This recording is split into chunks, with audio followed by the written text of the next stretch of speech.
నమస్తే. ఇన్నాళ్ళు నన్ను సపోర్ట్ చేస్తూ, ఎంకరేజ్ చేస్తూ మీ ప్రేమని నాకు అందిస్తున్న ప్రతి ఒక్కరికి కృతజ్ఞతలు. అలాగే ఈ వీడియో కూడా ఖచ్చితంగా మీకు ఉపయోగపడుతుంది. లైక్, షేర్ అండ్ సబ్స్క్రైబ్ చేసి మీ సపోర్ట్‌ని నాకు అందించండి. అలాగే ఈ వీడియో పట్ల మీకున్న అభిప్రాయాన్ని కామెంట్ సెక్షన్‌లో కామెంట్ చేసి తెలియజేయండి. ఇప్పుడు వీడియోని చూద్దాం. నమస్తే, వెల్కమ్ టు అవర్ ఛానల్. నేను పద్మిని. ప్రస్తుతం మనతో పాటు ప్రముఖ ఆస్ట్రాలజర్, వేదిక్ న్యూట్రిషనిస్ట్, అలాగే స్పిరిచువల్ హీలర్ వనజ రామిశెట్టి గారు మనతో పాటు ఉన్నారు. మాట్లాడదాం. వనజ గారు నమస్తే అండి. బాగున్నారా? బాగున్నా. After so long time, good to see you again. నువ్వు ఎలా ఉన్నావు? I'm good. చాలా కాంట్రవర్షియల్ టాపిక్ ఒకటి ఉంది వనజ గారు. ఒకటి కాదు, 2-3 ఉన్నాయి. కరోనా టైంలో తను ఒక వీరుడు, అలాగే కలియుగ కర్ణుడుగా కూడా పేరుగాంచాడు. కానీ ఒక్కసారిగా కథ అడ్డం తిరిగింది, ఒకే ఒక్క మాటతో, ఒకే ఒక్క పోలికతో. అదేంటి అంటే హలాల్ చేయటం, హలాల్ చేసినటువంటి పదార్థాలను తినడం తప్పేమీ కాదు అని చెప్పటం. మేబీ వాళ్ళ ధర్మానికి అది బాగానే ఉందేమో, వాళ్ళ థాట్ ప్రాసెస్కి అది కరెక్ట్ ఏమో. కానీ వెరాస్ కమింగ్ టు సనాతన ధర్మానికి రిలేట్ చేస్తూ శబరి కూడా ఎంగిలి చేసినటువంటి పండుని రామచంద్రమూర్తికి ఇస్తే ఆయన తిన్నాడు. ఇప్పుడు వీళ్ళు చేసేది కూడా అలాంటి ప్రక్రియ అని చెప్పి ఆ పోలిక ఒక్కసారిగా అవాక్కయ్యేలాగా చేసినటువంటి సందర్భం ఉంది. అసలు ఎలా చూడొచ్చు ఈ అంశాన్ని? మీ ఉద్దేశం ఏంటి?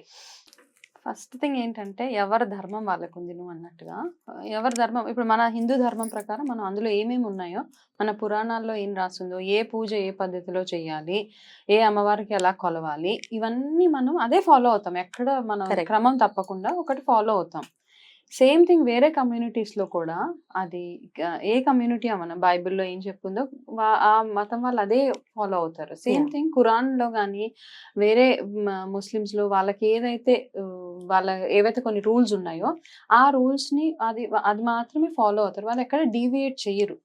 అయితే ఇక్కడ మనం ఎలా చూడాలంటే, ఇప్పుడు వాళ్ళు ఎలాగైతే చెప్పారో ఫస్ట్ థింగ్ ఏంటంటే మనం ఏం చెప్తాం, అహింస చేయొద్దు అని అనేస్తూ ఉంటాం. బట్ ఆ అహింస అనుకుంటూనే మనం చేసేవన్నీ చేస్తూనే ఉన్నాం. అమ్మవార్లకి బలి ఇవ్వడం దగ్గర నుంచి అహింసే. ఒక ప్రాణాన్ని తీసేస్తున్నామంటే తీసేస్తున్నాం, అది ఏ రకంగా తీసినా. ఇప్పుడు హలాల్లో ఏమంటారంటే మామూలుగా వాళ్ళు బ్లడ్ తినరు బేసిక్గా. బాడీలో ఒక జంతువుని మనం ఎప్పుడైతే తినడానికి, అది మేక అవ్వచ్చు, కోడి అవ్వచ్చు, వాళ్ళు ఇంకా ఉంటే ఇవి కూడా తింటారు. కాబట్టి ఏదైనా కానీ ఆ బాడీలో ఉన్న రక్తం మొత్తం బయటికి వెళ్ళే వరకు దాన్ని వాళ్ళు డ్రైన్ అవుట్ కంప్లీట్ గా, బ్లడ్ మొత్తం ఒక డ్రాప్ ఆఫ్ బ్లడ్ లేకుండా కూడా డ్రైన్ అవుట్ చేసే ప్రాసెస్ లో ఒక పాయింట్ ఆఫ్ నర్వ్ ఉంటుంది అనమాట. ఆ నరాన్ని అక్కడే కట్ చేస్తారు. ఆ కట్ చేసినప్పుడు మనం చేసే పద్ధతి ఏంటంటే, ఒకటే వేటుకి మనకి ఇంకా తెలియదు అనమాట, జస్ట్ 5 seconds అంతే, ఆ జంతువు వెళ్ళిపోతుంది, ప్రాణం వెళ్ళిపోతుంది వెంటనే. అయితే హలాల్లో అలా కాకుండా ఒక నర్వ్, ఎందుకంటే వాళ్ళు ఏం చెప్పారంటే వాళ్ళ రూల్స్ వాళ్ళు ఫాలో అవుతారు కాబట్టి వాళ్ళ దాంట్లో బ్లడ్ లేకుండా జంతువుని మనం తినాలి అని దానివల్ల ఒక నర్వ్ కట్ చేస్తే దాంట్లోంచి బ్లడ్ షెడ్ అంతా బయటికి వెళ్ళిపోతుంది అనమాట. ఆ వెళ్ళిపోయిన దాన్ని అప్పుడు వాళ్ళు హెల్దీగా, అంటే అందులో వాళ్ళది ఏంటంటే ప్రతి హలాల్ చేసింది హెల్దీ, అంటే చనిపోయింది తీసుకురావడము. అట్లా కొన్ని ప్లేసెస్లో ఇప్పుడు చూస్తుంటే ఆల్రెడీ చనిపోయిన డిజీజ్డ్ మటన్ కానీ జంతువులను తీసుకొచ్చి అమ్మేయడం. చాలా తింటారు కదా, పిట్టలు తింటారు, మటన్ తింటున్నారు, కుందేలు మాంసం, చాలా రకాల నాన్ వెజ్ ఈ మధ్య కాలంలో ఇంట్రడ్యూస్ అయింది కదా మనకి. సో హలాల్ చేసింది ఏంటంటే అది లైవ్ గా హెల్దీగా ఉన్నదాన్ని తీసుకొచ్చి వాళ్ళు ఈ ప్రాసెస్ అంతా ఫాలో అయ్యారని చెప్పడం, కాబట్టి హలాల్ సర్టిఫైడ్ అన్నమాట. Is it so? అంటే యాజ్ అ వెజిటేరియన్ నాకు తెలియదు, నిజంగానే బ్లడ్ అంతా ఆ పర్టికులర్ నర్వ్ ఏదైతే చెప్తున్నారో అక్కడ కట్ చేస్తే మొత్తం పోతుందా? అంటే ఫ్లష్ లో ఎక్కడ, బోన్స్ లో ఎక్కడ బ్లడ్ అనేది ఉండదు, మొత్తం డ్రైన్ అవుట్ అయిపోతుంది. కాబట్టి that is safe to eat and అది హెల్దీ కూడా అని అంటారు. అండ్ ఈ ప్రాసెస్ వాళ్ళు ఫాలో అయితేనే వాళ్ళకి పాపం తగలదు అని ఒక నమ్మకం వాళ్ళకి. ఈ హలాల్ అనేది ఏంటి? ఇదేనా హలాల్? మరి ఉమ్మడం అనేది వింటూ ఉంటాం. ఇప్పుడు అది నాన్ వెజ్ లో అవ్వచ్చు, ఈవెన్ వాటర్ బాటిల్స్ లో కూడా ఉమ్ముతారు, హలాల్ చేస్తారు అనేది. లోపల ఉమ్మరు యాక్చువల్ గా చూస్తే. ఒకసారి మనము షారుఖ్ ఖాన్, ఐ థింక్ లతా మంగేష్కర్ ఆవిడ ఎవరిదో ఒక సెలబ్రిటీ పోయినప్పుడు నెత్తి మీద అక్కడ పక్కన, సో అది వాళ్ళ పద్ధతి, దాన్ని కూడా కాంట్రవర్సీ చేశారు. కాకపోతే ఇక్కడ మనం గుర్తుపెట్టుకోవాల్సింది ఏంటంటే, ఇప్పుడు ఏ కమ్యూనిటీ, మన కమ్యూనిటీ, ఇప్పుడు ఒక ఫర్ ఎగ్జాంపుల్ మనకి ఎవరో తెలిసిన సమ్ ముస్లిం ఎవరో పోయినాం, మనం వెళ్తాం, అక్కడ వెళ్ళి సైలెంట్ గా వెళ్ళి వచ్చేది నాకు అనిపిస్తుంది. ఇట్స్ మై ఒపీనియన్, అంతే, పాయింట్ ఆఫ్ వ్యూ బేసిక్. అక్కడ వెళ్ళి మనం వచ్చేయాలి. మన రిచువల్స్ ని, మన రూల్స్ ని మనం అక్కడ ఇంప్లిమెంట్ చేయడానికి లేదు, చేయకూడదు కూడా. ఎందుకంటే ఇప్పుడు ఇలాంటి కాంట్రవర్సీస్ అయిపోతాయి. ఇప్పుడు షారుఖ్ ఖాన్ అట్లా చేశారని ఆ మధ్య ఒక వారం రోజులు చాలా హల్చల్, చాలా హంగామా చేసేసారు. ఎందుకు అలా చేయాలి, ఇంత తప్పు, అలా ఊసారు, ఇంత పెద్ద సెలబ్రిటీకి అలాగా అంటే అది వాళ్ళు అందులో ఉయ్యారు, పక్కకి వస్తారు వాళ్ళు అన్నమాట. వాళ్ళకి ఒక పద్ధతి అది. ఎందుకంటే బట్ చాలా వీడియోస్ లో చూసామండి, వాళ్ళు ఆ వీడియోస్ చూసాము, హలాల్ ఉమ్మటం చూసాము, రికార్డ్ చేస్తే హిందువులు కొంతమంది రికార్డ్ చేశారు ఒక హోటల్లో, మొన్న మధ్య జరిగింది, అతన్ని చితక్ కొట్టారు, అలా ఇలా కాదు. సో ఉమ్మటం అనేది ఖచ్చితంగా చేస్తారు. అయితే ఈ ఉమ్మటాన్ని ఇంత అంటే మనం సైన్స్ ని ఒకసారి తీసుకుందాము, ఎన్ని జర్మ్స్ ఉంటాయి, ఎంత బ్యాక్టీరియా ఉంటుంది అలా. అసలు ఈ ఉమ్మటము ఒక ఇది ఏదైతే ఉందో మా పద్మిని, యాక్చువల్ గా సరే అక్కడ ఉమ్మేస్తున్నారు, అది మనం కేర్ఫుల్ గా చూసి, ఈ మధ్య కాలంలో మనం ఏదైనా కొనుక్కోవాలంటే ఏ ప్లేస్ నుంచి తెస్తున్నాము అని ఒక ఫిక్సేషన్ లో చాలా మంది ఉన్నారనమాట.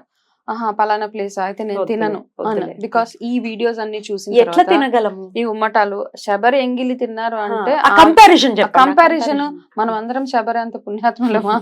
ఎగ్జాక్ట్లీ. శబరి అదొక ఆమె ఏంటంటే ఆ ఏజ్ లో తాను రాముడు కోసమే వేచి ఉన్నది, ఎప్పుడో రాముడు వస్తాడు అన్న ఒక దీంతో ఆవిడ వయసు అయ్యే వరకు అలాగే ఉంది. రాముడికి మాత్రమే పెట్టింది, ఆశ్రమంలో ఉన్న వాళ్ళందరికీ ఎంగిల్ చేసి పెట్టలేదు. ఆ ఎంగిల్ కూడా ఏంటి, జస్ట్ అలా తీసి అలా పెట్టేసి ఆయన తిన్నాడు అంతే, పులుపు పళ్ళు ఆయనకి ఇవ్వకూడదు అనేసి. కానీ ఇప్పుడు ఈ కాలంలో ఉండే ఎంగిలి, ఆడు పాన్ పరాగ్ తింటాడు, ఆడు మందు తాగుతాడు, ఆడు సిగరెట్లు తాగుతాడు, ఆడు నానా రకాల రోగాలు రొచ్చులు అన్ని పెట్టుకొని ఆ ఎంగిలికి ఎందుకు కంపారిజన్ చేయాలి? ఎందుకు రావాలి అసలు పురాణాల్లోకి? ఏదో అసలు పురాణాలు ఎందుకు తీసుకొస్తారు, ముట్టుకోవాలి దానికి? అసలు చాలా చండాలంగా ఈ మధ్య చూస్తే పాన్ పరాగులు తినేసి రోడ్ల మీద ఊసుకుంటూ వెళ్ళిపోయే ఆటో డ్రైవర్స్ ని చూస్తాం. ఓకే, ఇవన్నిటితోటి మనం ఏం చేస్తాం అంటే ఎన్ని జర్మ్స్ ని మనము క్యారీ చేస్తూ ఉంటాం. వాళ్ళకి రకరకాల అండ్ చాలా రకాల రోగాలు, ఎంగిలితోటి వ్యాపించే రోగాలు బోల్డ్ అని ఉన్నాయి, including some kinds of cancers. Cancers కూడా ఉన్నాయన్నమాట. ఎంగిలితోటి వచ్చే క్యాన్సర్స్ చాలా మట్టుకు, చాలా రకాల రోగాలు ఉన్నాయి, హ్యూమన్ వైరస్ ద్వారా వ్యాపించే రోగాలు. సో ఇవన్నీ దృష్టిలో పెట్టుకొని మనం తీసుకునే ప్రతి వాటెవర్ మనం చేసే వస్తువులు ఏం కొనుక్కున్నా కానీ కాస్త జాగ్రత్తగా ఎట్లాంటి ప్లేస్లో కొంటున్నాము. సో ఇట్లాంటి వీడియోస్ వైరల్ అవుతున్నాయి అంటే కొంతమంది కావాలని చేస్తారంటే వాళ్ళ పద్ధతిలో నిజంగానే ఆ తినే పదార్థాలు ఉమ్మేయాలని కాదు, పక్కన ఏదో చేస్తారు వాళ్ళు, పక్కన వేయాల్సిన ఉమ్మి మేబీ కొంతమంది కొంచెం క్రాంకీ వాళ్ళు ఉంటారు కాబట్టి అందులో ఉమ్మేసిన తర్వాత ఇవన్నీ అవుతూ ఉంటాయి. సో ఇవన్నీ చూస్తుంటే అసలు జుగుప్సాకరం, అసలు ఆ మాట వింటుంటేనే అసహ్యంగా అనిపిస్తోంది కదా.